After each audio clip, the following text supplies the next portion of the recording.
friend of mine, John Bloom, who founded Desiring God with John Piper, asked me to write a blog for them on kind of Christian hedonism. I really believe, and in relationship to addiction, but through my personal testimony, and I really do believe that Christian hedonism is the antidote to addiction. That we've got to find a superior satisfaction in Christ, and so I just wrote about how I found more joy in Jesus than I did in heroin addiction, and so that's on Desiring God's website. But so I grew up, as I mentioned, in a Christian home, and so I got three brothers and parents who raised me in the faith, and I really do attribute a lot of my coming back as a prodigal just to the prayers of my family.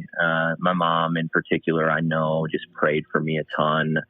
And so, and then, I shared my story, and after I came through, so I went out of state to treat. I'm originally from Illinois, and I came to Minnesota in 2008 to go through treatment, and then I stayed up here. I realized that as hard as this is going to be for me to be kind of alone up here and start a new community, I realized that apart from family back home, I didn't have much. I had an addiction that I just wanted to avoid at all costs. And so I stayed up in Minnesota, and then I was able to meet my wife and my wife, Megan, and she just has incredible worship gifts, and she's on our worship team at church, and she does music therapy. So she's a licensed music therapist and has